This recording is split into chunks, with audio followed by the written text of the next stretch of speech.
रायगड तालुक्याला लाचखोरीचं ग्रहण लागलंय। पेण तालुक्यातील मळेघर ग्रामपंचायतमधील एक अधिकारी देखील लाचलुचपत विभागाच्या सापळ्यात अडकला आहे। परमेश्वर जाधव वय 48 वर्ष असं या लाचखोर अधिकाऱ्याचं नाव आहे। या घटनेतील तक्रारदार हे वकील असून त्यांच्या अशिलांना कोर्टाच्या कामकाज आणि एमएससीबी मध्ये सादर करण्यासाठी वडगाव पेण येथील घराचा असेसमेंट उतारा आवश्यक होता।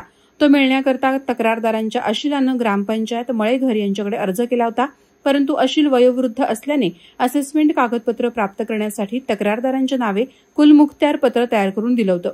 त्या अनुषंगानं तक्रारदारांनी लोकसेवक परमेश्वर जाधव यांना विचारणा केली असता जाधव यांनी या कामासाठी 5,000 रुपयांची मागणी केली। तक्रारदारांनी लागलीच नवी मुंबई लाचलुचपत विभागात तक्रार नोंदवली। प्राप्त तक्रारीनुसार पडताळणी केली असता आरोपी लोकसेवक परमेश्वर सवाईराम जाधव याने 5,000 लाचेची मागणी केल्याचं निष्पन्न झालं। त्याप्रमाणे लागलीच करण्यात आलेल्या सापळा कारवाई दरम्यान आरोपी लोकसेवक परमेश्वर सवाईराम जाधव याला 5,000 रुपये लाचेची रक्कम स्वीकारताना रंगेहात पकडण्यात आलं। त्याच्यावर भ्रष्टाचार प्रतिबंध अधिनियम कायद्यान्वये गुन्हा दाखल करण्याची पुढील कार्यवाही पेण पोलीस ठाणे येथे सुरू आहे। ही कारवाई सापळा अधिकारी पोलीस निरीक्षक अरुंधती येळवे यांच्यासह त्यांच्या पथकानं केली।